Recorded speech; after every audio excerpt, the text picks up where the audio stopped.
¿Hasta dónde puede llegar la oscuridad del ser humano cuando ignora la voz de Dios? Esta no es una historia para niños. Tampoco es un relato fácil de escuchar. Es uno de los capítulos más perturbadores de toda la Biblia. Tan crudo, tan impactante, que muchos prefieren ignorarlo, pero Dios permitió que se escribiera, porque lo que ocurrió en Gibeá sigue ocurriendo hoy. Abre tu corazón, porque cuando Dios habla, algo dentro de ti se mueve. Lo que estás a punto de escuchar no es ficción, es una advertencia real, un espejo del alma humana cuando decide vivir sin fe, sin oración, sin justicia. Esta es la historia de un levita, de una mujer sin nombre y de una ciudad que cayó en el abismo, una historia que fue silenciada, censurada por generaciones, pero que hoy necesita ser contada, porque la verdad, por dura que sea, también libera. Y antes de comenzar, te invito a que te unas a este canal. Suscríbete, activa la campanita, deja tu comentario y comparte este video. Este mensaje puede tocar vidas, abrir ojos y despertar corazones. Ayúdanos a llevar esta verdad a más personas, porque hay cosas en la Biblia que nadie se atreve a contar, pero que tú mereces conocer. En la época de los jueces, Israel vivía sin un liderazgo central. No había rey ni profeta permanente que guiara al pueblo, y cada persona actuaba según lo que consideraba correcto. Esa situación no solo reflejaba una crisis política, sino una profunda decadencia espiritual. La ausencia de dirección divina había llevado al pueblo a una vida de confusión, pecado y abandono total de la ley de Dios. Durante generaciones, Israel había recibido advertencias claras. Dios había dado mandamientos, establecido pactos y mostrado su fidelidad incontables veces.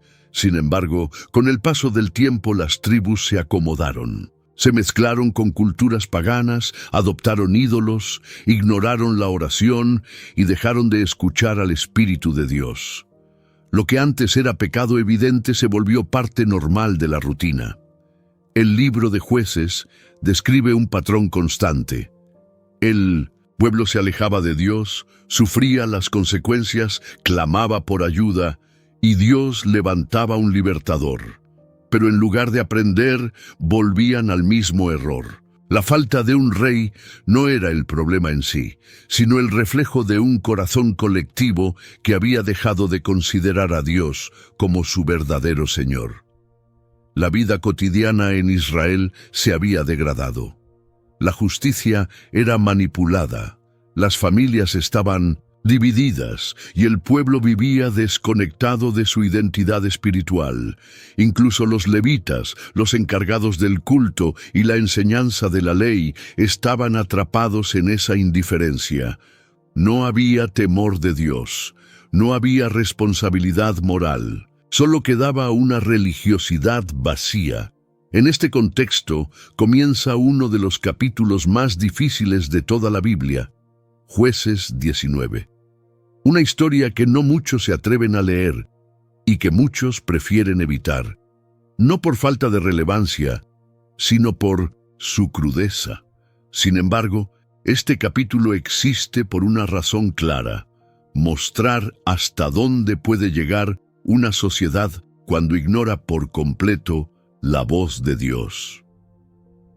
La frase "en aquellos días no había rey en Israel" no es solo una descripción.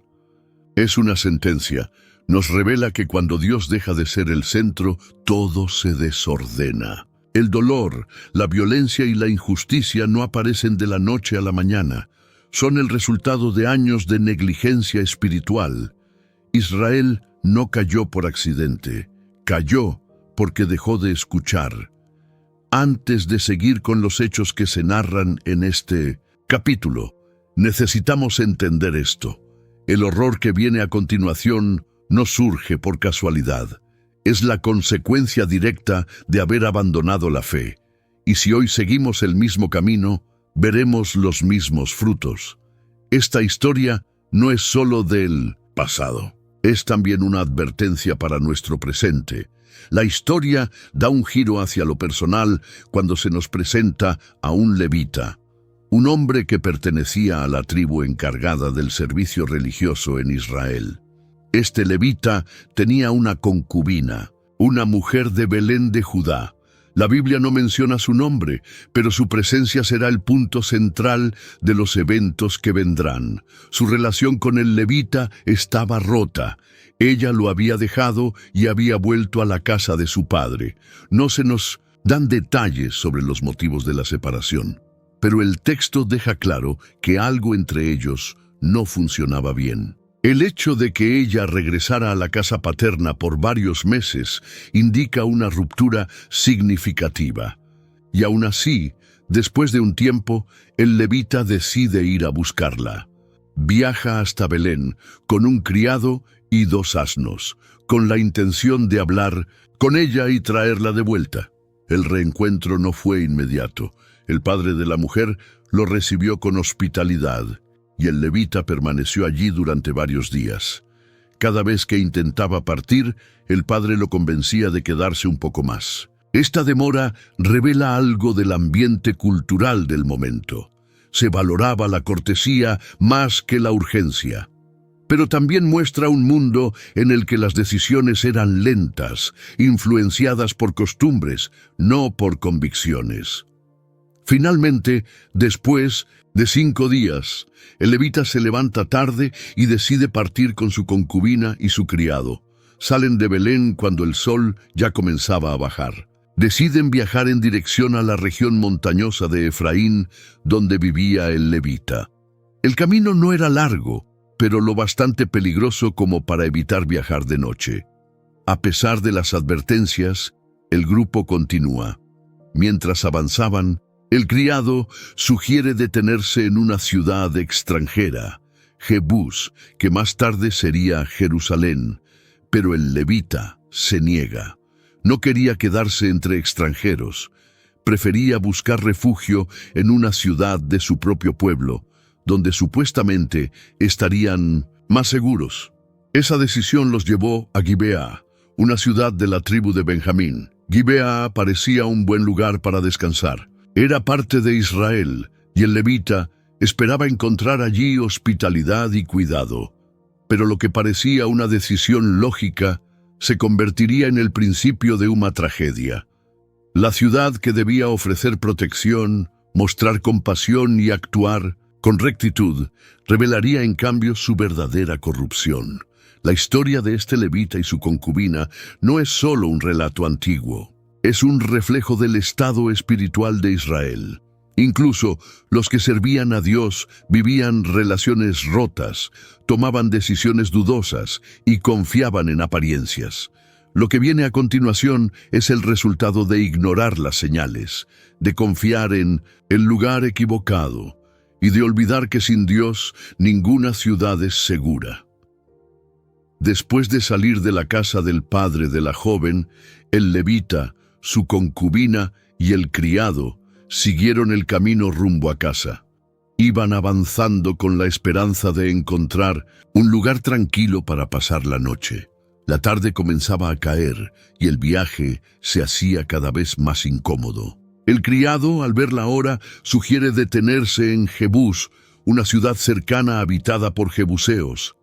Pero el levita lo rechaza de inmediato. Él no confiaba en una ciudad de extranjeros. Prefería seguir hasta llegar a un lugar donde vivieran israelitas, pensando que estarían más seguros entre los suyos. Esta decisión los llevó directamente a Gibea, una ciudad que pertenecía a la tribu de Benjamín.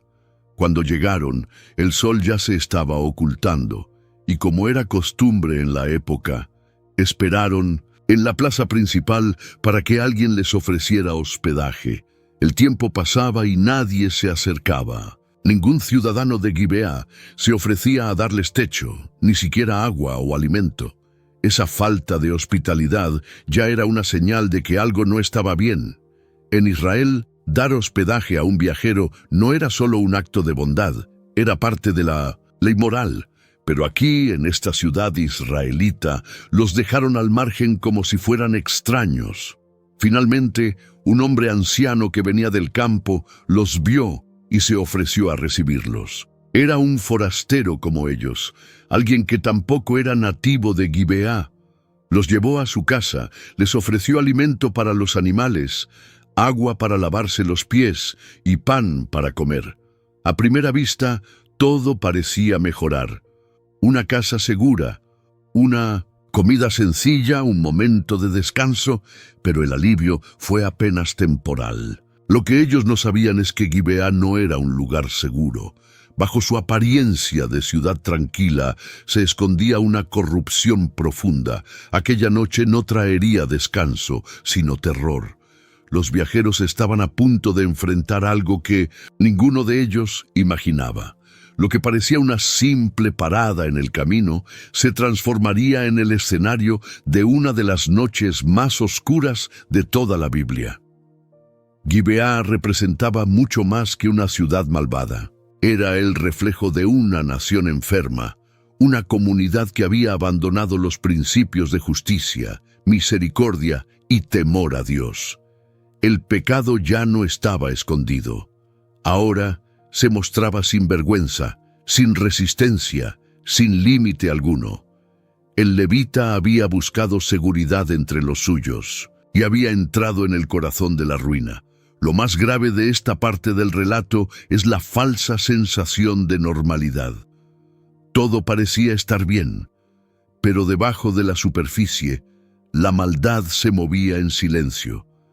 Y así como ellos no lo vieron venir, muchas veces nosotros tampoco percibimos el peligro espiritual hasta que es demasiado tarde.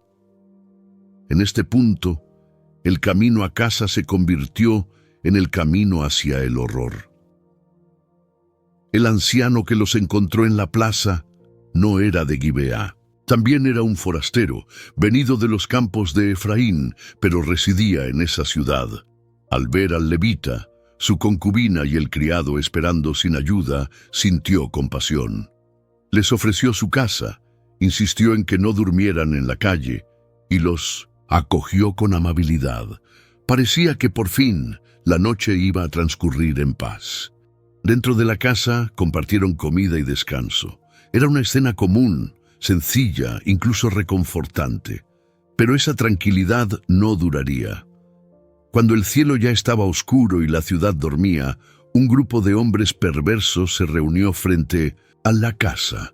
Eran ciudadanos de Gibeá, hombres sin temor de Dios ni respeto por la vida. Golpearon la puerta con violencia, gritando exigencias impensables. Querían que el anciano entregara al levita para abusar de él. No mostraban vergüenza ni temor. Hablaban como si lo que pedían fuera normal. Era una escena que recordaba la perversión de Sodoma en los días de Lot. Pero lo más impactante era que esto no ocurría en medio de paganos, sino entre israelitas, en una ciudad del pueblo de Dios. El anciano, horrorizado, suplicó que no cometieran tal maldad. Les rogó que no deshonraran a su huésped. En un intento desesperado, llegó incluso a ofrecer a su hija virgen y a la concubina del levita, algo que también resulta profundamente perturbador. No fue una solución, sino otra muestra de cómo los valores se habían corrompido. Nadie en esa ciudad parecía conocer el significado de justicia o dignidad. Los gritos en la puerta continuaban. Los hombres estaban decididos, fuera de control. La atmósfera dentro de la casa se volvió densa, tensa, insoportable.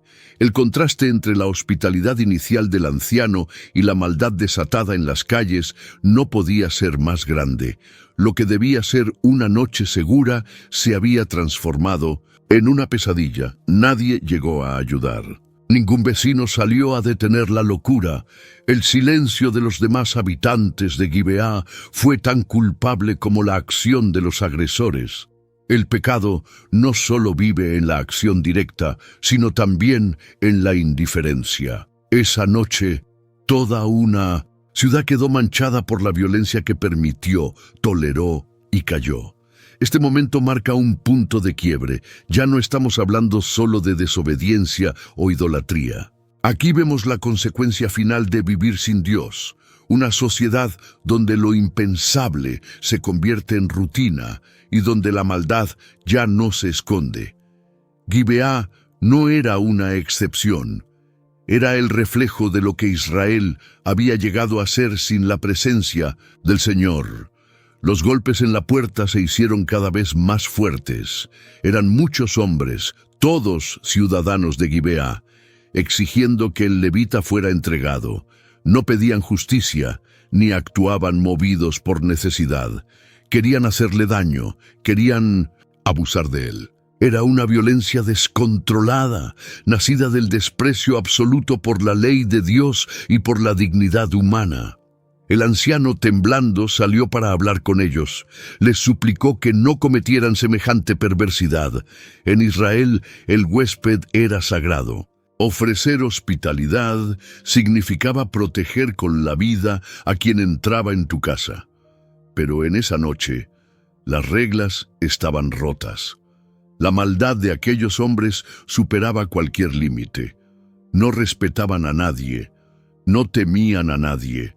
En su desesperación, el anciano dijo algo que hiela la sangre. Ofreció a su hija virgen y a la concubina del levita para calmar a los agresores. Una propuesta inaceptable, impensable, y sin embargo pronunciada en voz alta. Esa frase revela el grado de distorsión moral que se vivía. Hasta los que querían hacer lo correcto estaban atrapados en una lógica torcida por años de pecado y decadencia espiritual. El levita, sin palabras, sin lucha, tomó a su concubina y la entregó a los hombres. No hay explicación que pueda justificar lo que hizo. No la defendió, no intercedió, no pidió misericordia, simplemente la entregó. Lo que ocurrió después fue brutal.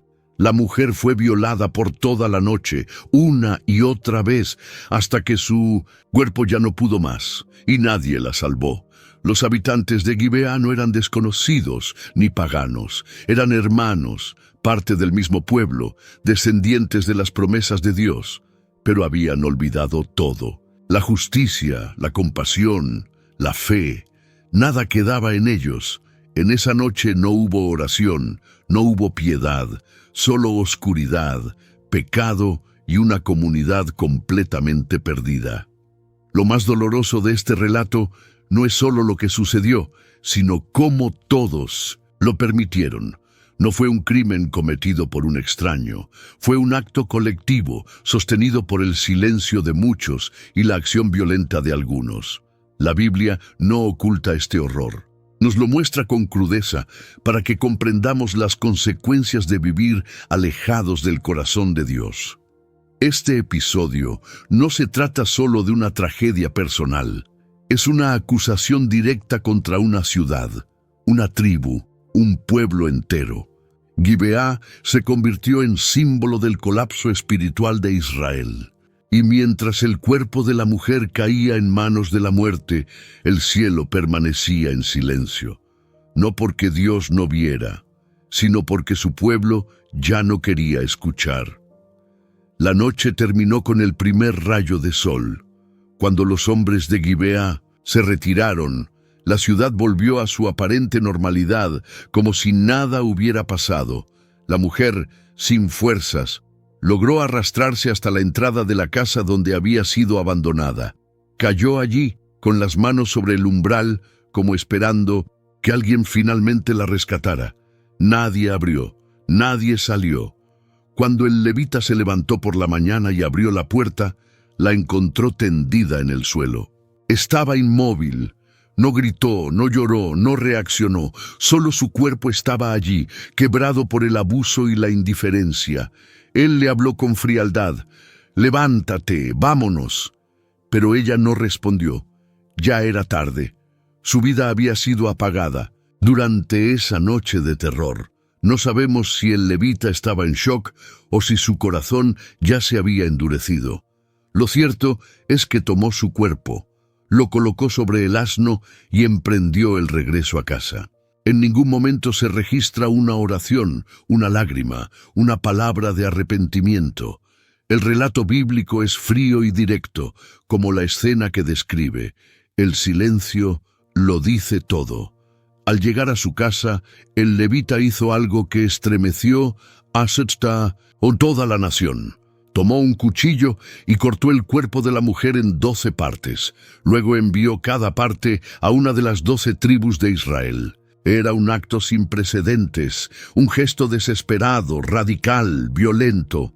Pero no fue un capricho, fue una acusación, una manera brutal de despertar a un pueblo dormido. Ninguno de los que recibió aquel mensaje pudo ignorarlo. Era imposible cerrar los ojos ante semejante horror. Las palabras del levita eran pocas, pero contundentes. Consideren esto, consulten y hablen. Lo que él había permitido ahora se convertía en un llamado a juicio. Su dolor, su culpa, su indignación, todo lo envolvió en ese acto final. Este momento marca un antes y un después. Ya no se trataba solo de un crimen aislado, sino de una herida abierta en toda la nación. Lo que pasó en Gibeá no podía quedar impune. El cuerpo desmembrado de la mujer era una evidencia del grado de descomposición espiritual de Israel. Era un grito que clamaba desde la tierra por justicia. Y aunque Dios no habló en ese capítulo, su mensaje era claro. Cuando se abandona la justicia, cuando se ignora la verdad, cuando el amor de Dios es reemplazado por el egoísmo, el resultado es inevitable. No hay paz sin fe, no hay vida sin salvación, no hay futuro sin arrepentimiento. El silencio de Dios no fue ausencia, fue juicio. La mañana en Gibeá fue como cualquier otra. El sol salió, la ciudad despertó, y la vida pareció continuar con su rutina habitual. Pero en una de sus calles, frente a una casa, yacía el cuerpo sin vida de una mujer. Su rostro estaba inclinado hacia la puerta, su mano extendida sobre el umbral, como si hubiera suplicado ayuda hasta el último segundo. Nadie la socorrió. Nadie abrió.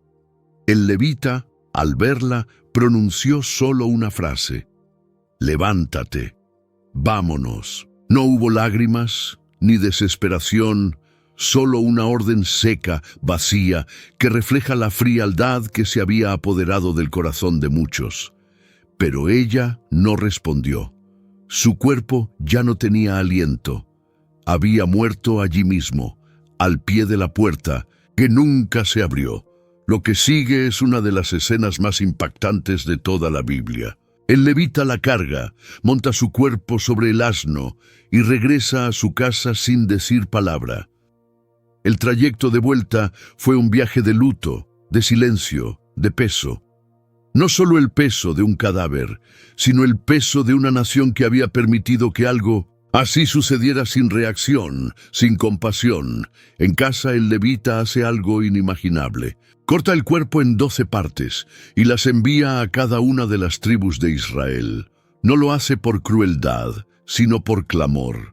Era una denuncia viva, una declaración de guerra contra el pecado, una señal brutal de que ya no se podía seguir ignorando lo que pasaba en el corazón del pueblo. Era una manera de sacudir a toda una nación adormecida. Al recibir aquellos restos, las tribus entran en conmoción. Nadie había visto algo así. Nadie podía permanecer indiferente. La Biblia dice que todo el que lo veía decía: «Jamás se ha hecho ni visto cosa semejante desde que los hijos de Israel subieron de la tierra de Egipto hasta hoy». La tragedia no solo afectó a una mujer, era el espejo de un país entero.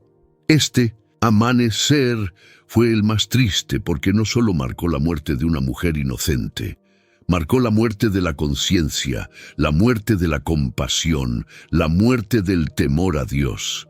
El pueblo se despertó, pero demasiado tarde. Despertó solo cuando la sangre tocó su propia puerta. Despertó al darse cuenta de que lo que habían tolerado ahora los alcanzaba, y mientras las tribus se preparaban para responder, una pregunta invisible recorría la tierra. ¿Dónde estaba el clamor del pueblo cuando esa mujer gritaba? ¿Dónde estaban los líderes? ¿Dónde estaba la justicia? ¿Dónde estaba el amor de Dios reflejado en su gente? A veces, el silencio del cielo es solo el eco del silencio de sus hijos en la tierra. Cuando el levita llegó a su casa, ya no era el mismo hombre que había partido días antes. Lo que había presenciado en Gibea lo había transformado por completo, no solo por el dolor de haber perdido a su concubina, sino por la indignación de saber que eso ocurrió en una ciudad del pueblo de Dios.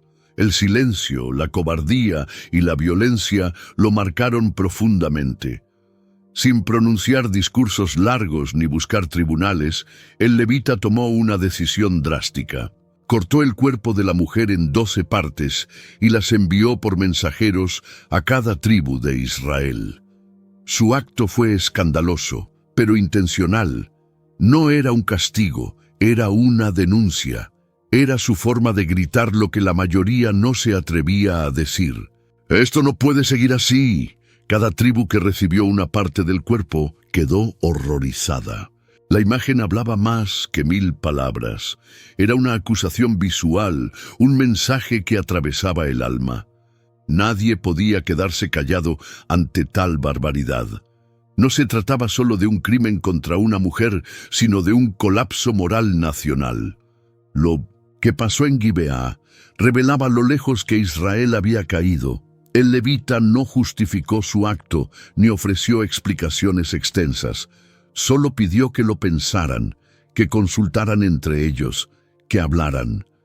Era como si dijera: «Miren lo que hemos permitido, miren en lo que nos hemos convertido». No buscaba venganza personal, sino despertar al pueblo. Su ira no era fría ni ciega. Era el dolor de quien vio la justicia morir sin que nadie moviera un dedo. Lo más impactante fue la reacción del pueblo. Todos quedaron consternados. Lo que comenzó como un acto extremo del levita terminó por abrir los ojos de toda la nación. La herida estaba expuesta. El pecado ya no podía esconderse. La sangre clamaba desde la tierra, y el pueblo comenzaba a recordar que habían sido llamados a ser santos, no indiferentes. En este momento, la historia de Jueces 19 dejó de ser la tragedia de una sola familia y se convirtió en una crisis nacional. La ira del levita había encendido una chispa, una que podía llevar al pueblo al arrepentimiento o a una guerra civil, y aunque Dios aún no habla directamente en el relato, su justicia comenzaba a moverse a través de los corazones sacudidos. La Biblia no glorifica este acto, no lo celebra, pero tampoco lo oculta, porque hay momentos en que el dolor es tan profundo que necesita ser mostrado sin filtros.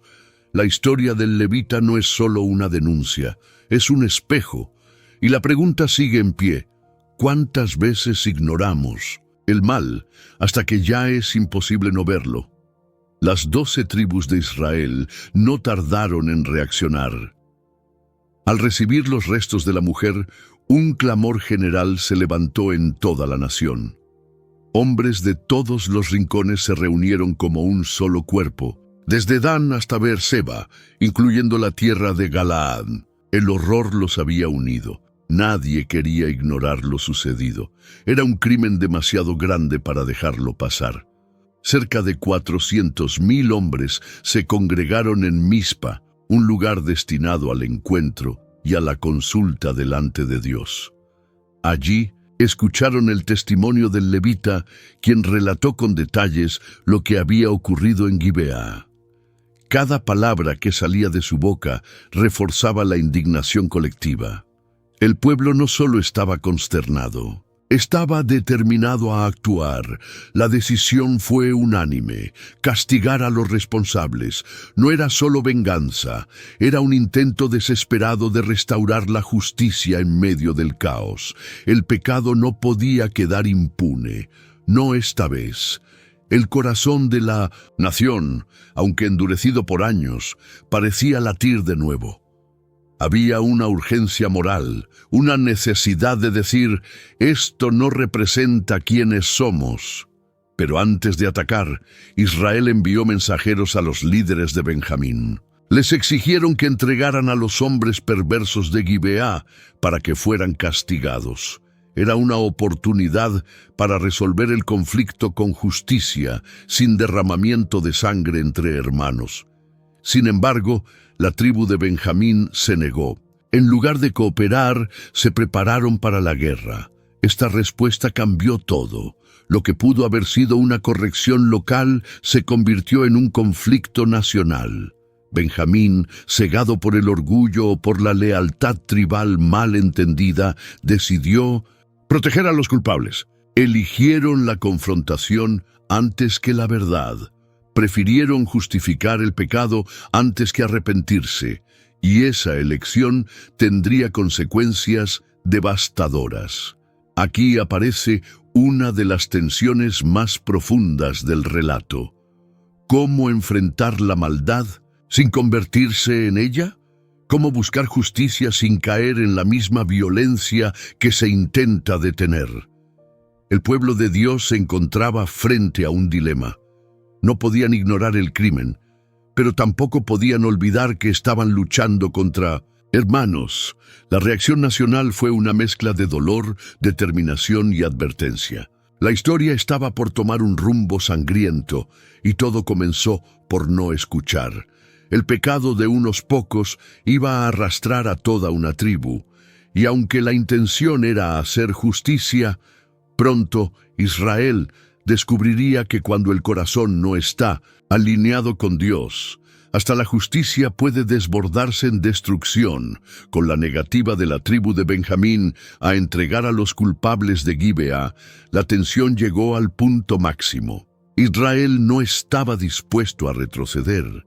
Ya no se trataba solo de castigar a un grupo de hombres malvados, sino de enfrentar una tribu entera que había decidido proteger el pecado. Lo que comenzó como una petición de justicia ahora se convertía en un juicio nacional. Los israelitas se organizaron, buscaron dirección de Dios, preguntando quién debía liderar la batalla. La respuesta fue clara: la tribu de Judá iría primero. Confiaban en que por estar buscando justicia, Dios les daría la victoria. Pero lo que ocurrió sorprendió a todos. En el primer día de combate, Benjamín derrotó a Israel. 22,000 hombres israelitas murieron. Al día siguiente, Israel lloró y consultó nuevamente al Señor. Decidieron luchar otra vez. Salieron al campo con más determinación, pero el resultado fue aún más devastador. 18,000 israelitas más fueron asesinados por los benjaminitas. 2 días de batalla y la tribu que supuestamente estaba en pecado seguía ganando. ¿Qué estaba ocurriendo? Esta parte del relato es profunda y desconcertante. Israel tenía razón en su causa, pero su corazón aún no estaba quebrantado. Querían justicia, pero no habían humillado su espíritu. No bastaba con tener la razón. Dios no se deja manipular por multitudes ni por discursos. Él busca corazones rendidos, no ejércitos fuertes. En el tercer día, algo cambió. Israel ayunó, ofreció sacrificios y lloró de verdad delante del Señor. Por fin no estaban confiando en su número ni en su indignación, sino en Dios mismo. Solo entonces el Señor les aseguró la victoria. El juicio contra Benjamín avanzaría, pero ya no sería solo una reacción humana. Sería un acto bajo la dirección divina. La guerra civil estalló con toda su fuerza. Benjamín peleó con valentía, pero finalmente fue vencido. Israel arrasó Gibeá y persiguió a los sobrevivientes. La victoria fue total, pero a un precio altísimo. Lo que debía ser un acto de corrección terminó con la casi extinción de toda una tribu. El pecado había sido juzgado, pero la nación estaba rota. Este juicio nos deja una lección difícil. A veces, cuando el pecado se tolera por demasiado, El tiempo, corregirlo termina siendo doloroso para todos. La justicia sin arrepentimiento no trae paz. Solo cuando el pueblo se humilló verdaderamente ante Dios, el juicio se volvió justo. Pero ya era tarde para evitar las cicatrices. La herida ya estaba hecha. El tercer día de batalla trajo consigo una estrategia diferente. Israel tendió una emboscada a Benjamín, atrayendo a sus guerreros fuera de Gibea. Mientras la mayoría de los hombres de la tribu salían al combate, un segundo grupo de israelitas entró en la ciudad y la incendió. Al ver el humo levantarse, los benjaminitas supieron que habían caído en la trampa. El giro fue inmediato y brutal. Lo que siguió fue una masacre. Israel desató su furia no solo contra los soldados, sino contra toda la región de Benjamín. Mataron hombres, mujeres, niños, animales. Todo fue arrasado. El texto bíblico es claro. Fue una limpieza total. De los 26,000 hombres de Benjamín que fueron a la guerra, solo 600 sobrevivieron, huyendo hacia el desierto y escondiéndose en la roca de Rimón. La imagen es desgarradora. Un pueblo que había salido a defender la justicia terminó al borde del exterminio de sus propios hermanos. Lo que debía ser una corrección terminó siendo una tragedia. El pecado de unos pocos llevó al dolor de muchos. Y aunque la victoria fue completa, la sensación no fue de triunfo, sino de luto. Cuando la furia se disipó, Israel despertó del frenesí de la guerra y vio el desastre que había causado. Una de sus propias tribus había sido prácticamente aniquilada. Y entonces el pueblo comenzó a llorar. Lloraron por Benjamín, por la división, por lo que habían permitido que sucediera. Clamaron ante Dios, no por venganza, sino por misericordia. Aquí, la guerra fratricida muestra su verdadera cara. No hay gloria en destruir a un hermano. No hay satisfacción en ver caer a una parte del propio cuerpo. El pecado necesita ser confrontado, sí, pero sin perder el corazón. Israel aprendió tarde que la justicia sin compasión puede convertirse en otro tipo de injusticia. Los 600 hombres que sobrevivieron en la roca de Rimón permanecieron allí durante 4 meses. Estaban solos, despojados, sin mujeres, sin futuro. Mientras tanto, las demás tribus lloraban, se lamentaban y comenzaban a preguntarse cómo restaurar lo que habían destruido. La culpa ahora pesaba más que la victoria. El final de esta guerra dejó una nación herida. Israel había juzgado el pecado, pero a un costo devastador. La historia no terminó con celebración, sino con preguntas difíciles. ¿Cómo sanar una herida que nosotros mismos causamos? ¿Cómo reconstruir lo que fue destruido por nuestra propia mano? El juicio había terminado, pero el quebranto apenas comenzaba. Después de la guerra, Israel no celebró. No hubo cánticos ni ofrendas de gratitud, solo llanto. El pueblo se reunió en Betel, quebrantado por lo que había hecho. Habían defendido la justicia, pero al mirar el resultado comprendieron que algo se había roto en lo profundo del alma nacional. Una tribu entera estaba al borde de la extinción. Benjamín, uno de los hijos de Jacob, casi había desaparecido de la historia. Las 12 tribus ya no eran 12. Solo quedaban 11 con vida, y 600 hombres escondidos en la roca de Rimón, sin mujeres, sin hijos, sin herencia. En un momento de dolor colectivo, los israelitas lloraron amargamente delante del altar de Dios. Clamaron: ¿por qué ha pasado esto en Israel? ¿Cómo puede faltar hoy una tribu entera de nuestro pueblo? El juicio había sido ejecutado, pero no produjo paz. Lo que debería haber sido una victoria contra el pecado dejó un vacío en el corazón de todos. El pueblo comenzó a darse cuenta de que, al castigar la maldad, habían cruzado un límite. Habían actuado con justicia, pero sin freno, y ahora la nación entera sangraba por dentro. No era solo Benjamín quien estaba herido, era todo Israel. En medio del dolor, se enfrentaron a otro problema. Habían hecho un juramento. Ninguno de ellos daría sus hijas en matrimonio a los hombres de Benjamín. Ese voto, hecho en medio de la ira, ahora parecía una trampa sin salida. Sin esposas, la tribu no podía continuar. Si no hacían algo, en una generación más, Benjamín dejaría de existir. Este dilema llevó al pueblo a una profunda reflexión. ¿Qué pesa más delante de Dios, un voto precipitado o la destrucción total de una tribu? El dolor se mezclaba con la culpa. La justicia se confundía con el remordimiento. Israel estaba aprendiendo por la vía más dura que el juicio sin sabiduría puede provocar heridas que ni el tiempo cura fácilmente. Lo que más impacta en esta parte del relato es la ausencia de satisfacción. Israel no se sentía victorioso, se sentía culpable, y eso es lo que distingue una guerra justa de una venganza. La justicia busca restaurar, no arrasar.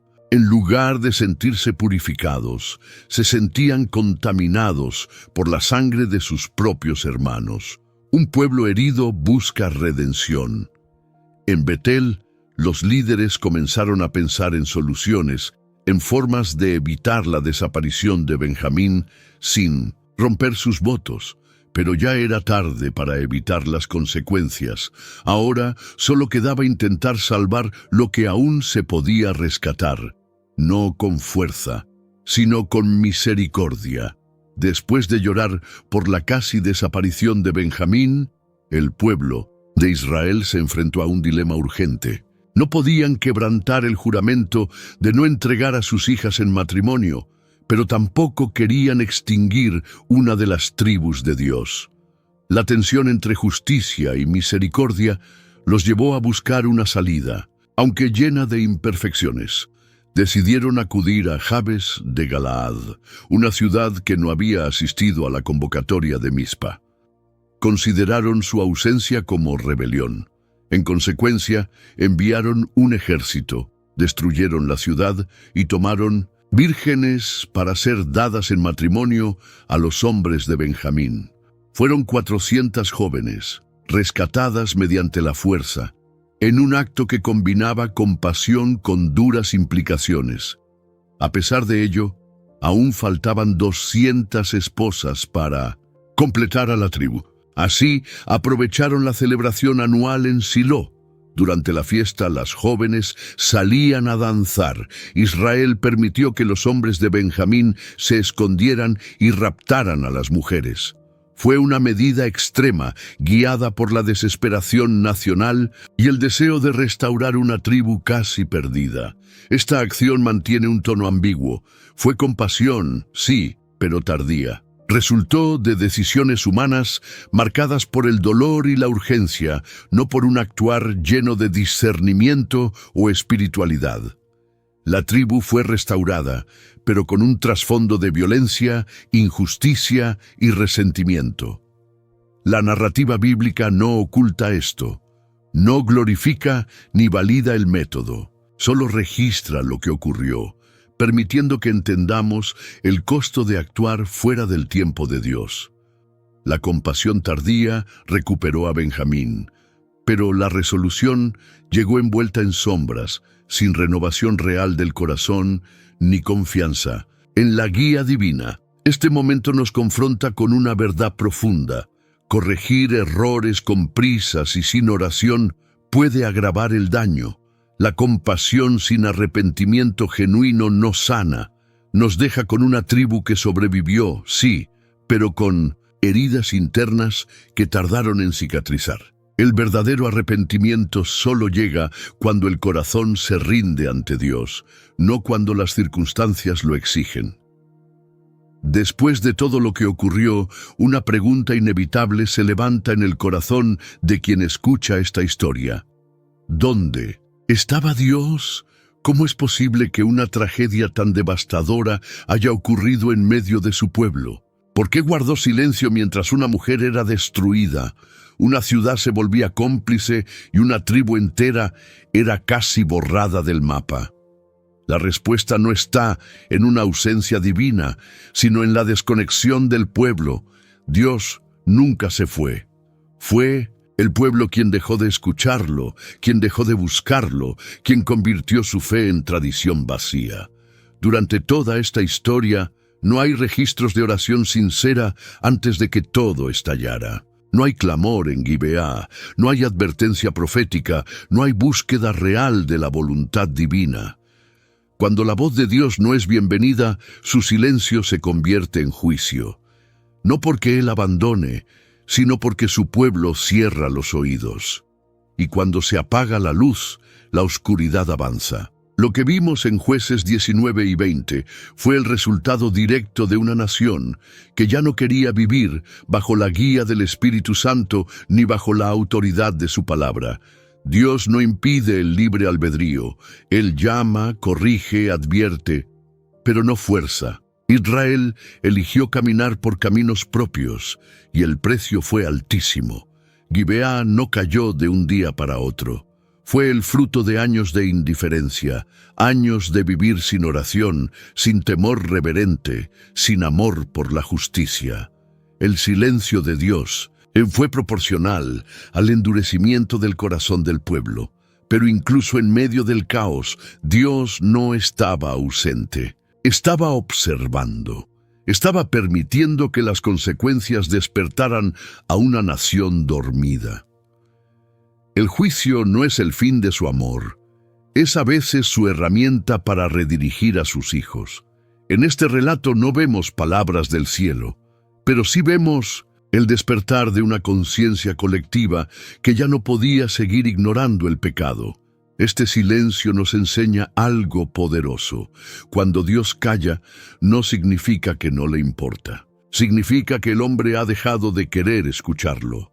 El mayor castigo no es el dolor, es vivir sin dirección, es actuar sin propósito, es avanzar sin saber que se está caminando hacia el abismo.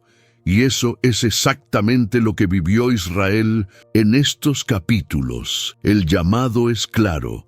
No esperemos que Dios guarde silencio para recién entonces buscar su rostro. No repitamos los errores de un pueblo que conocía la verdad, pero eligió olvidarla. Si hoy escuchas su voz, no endurezcas tu corazón, porque su silencio puede despertar naciones, pero también puede quebrar vidas que ya no quieren ver. Aunque la historia de Jueces 19 ocurrió hace miles de años, su eco sigue resonando con fuerza hoy. No es simplemente un relato antiguo o un episodio oscuro de un pasado lejano. Es un espejo, un reflejo crudo de lo que sucede cuando una sociedad decide vivir sin Dios, cuando el corazón humano se endurece y la justicia se convierte en algo negociable. Gibeá no es solo una ciudad antigua, es también una imagen de nuestras ciudades modernas, lugares donde reina la indiferencia, donde la violencia se normaliza, donde los inocentes sufren mientras muchos callan. Y tal como ocurrió entonces, lo más alarmante no es la maldad de unos pocos, sino el silencio de los demás, la falta de respuesta, la frialdad, la apatía.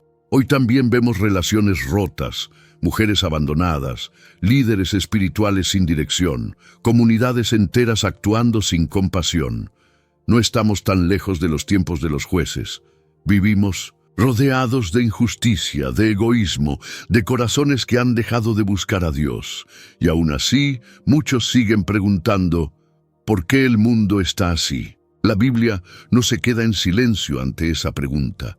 Nos responde con historias como esta, que no fueron escritas para escandalizar, sino para despertar. El mensaje no ha cambiado. Sin fe no hay esperanza. Sin justicia no hay salvación. Sin amor de Dios, todo lo demás se derrumba. La decadencia moral y espiritual de Israel no es distinta a la de nuestros días. Y tú, que estás escuchando esta historia, necesitas saber algo. No estás aquí por casualidad. Dios sigue hablando. A través de su palabra, a través de historias como esta, a través de ese susurro en tu interior que te dice que no todo está perdido, que todavía es posible volver, que aún se puede romper el ciclo de dolor y construir algo nuevo sobre la roca firme de Jesús.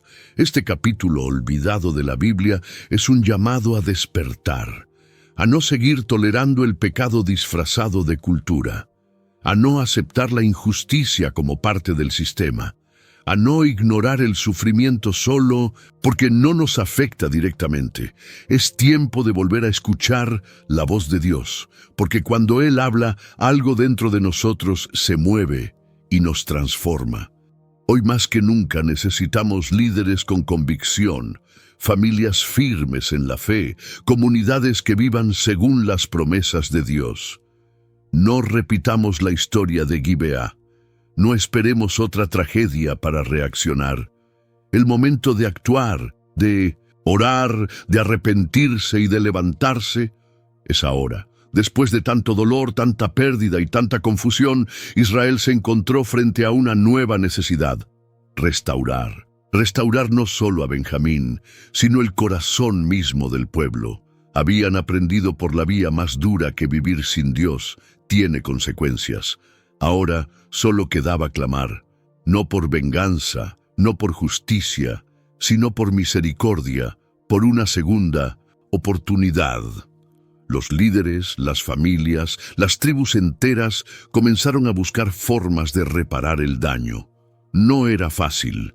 Las decisiones impulsivas, las promesas hechas en la ira y las heridas abiertas dejaban cicatrices profundas. Pero aún así, Dios permitió que un pequeño remanente de Benjamín sobreviviera, porque donde hay quebranto sincero, hay lugar para la restauración. El clamor de ese momento fue distinto al del inicio. Ya no era rabia ni indignación, era humildad, era reconocimiento del pecado, era deseo de volver a la presencia del Señor, no para exigir nada, sino para pedir perdón. Esa es la diferencia entre juicio y redención. El primero destruye, el segundo restaura, y la restauración solo ocurre cuando el corazón se rinde. Este final nos deja una advertencia, pero también una esperanza. No estamos condenados a repetir la historia, podemos aprender de ella. Podemos ver en Jueces 19:21 no solo la caída de Israel, sino también el principio de su regreso. Porque Dios nunca abandona a su pueblo. Él corrige, sí, pero también sana, castiga, sí, pero también levanta. Hoy, Dios sigue esperando corazones dispuestos, no perfectos, no fuertes, dispuestos, corazones que clamen con sinceridad, que se alejen del pecado, que busquen su rostro, corazones que digan, no queremos vivir como Gibeá, queremos vivir como pueblo santo, separado, lleno de fe y guiado por su Espíritu. Ese es el clamor que transforma, ese es el punto de partida para una nueva historia. Una historia donde el amor de Dios es más fuerte que el pasado, donde la esperanza no se basa en lo que el hombre puede lograr, sino en lo que Jesús ya hizo en la cruz, porque allí, en medio de la restauración, es donde el pueblo vuelve a ser uno solo. Así termina esta historia, con cicatrices, sí, pero también con una puerta abierta al perdón, que tú también puedas clamar, que tú también puedas restaurar, que este mensaje no se quede solo en tus oídos, sino que se convierta en una semilla en tu vida, porque cuando Dios habla, algo dentro de ti se mueve. Después de escuchar esta historia, la pregunta que queda no es ¿cómo pudieron hacer algo así?, sino ¿cuánto de Gibeá hay en nosotros hoy? Tal vez no hemos participado en una tragedia como esta, pero ¿cuántas veces hemos callado ante la injusticia? ¿Cuántas veces hemos visto el pecado frente a nuestros ojos y simplemente miramos hacia otro lado? La historia de Jueces 19 no fue escrita para provocar horror, sino para provocar arrepentimiento. Es momento de actuar, de romper el silencio, de volver a la oración, a la fe, al amor de Dios que transforma lo más oscuro en luz. No esperes que todo se derrumbe para volver a Él. Hoy, Él te extiende su mano. Hoy todavía hay esperanza.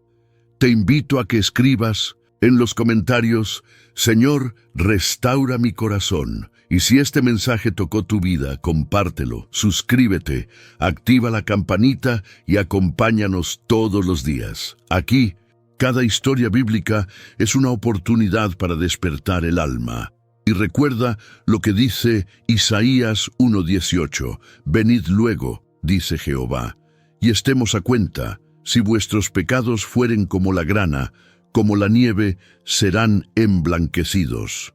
Nos vemos en el próximo video. Que Dios te bendiga.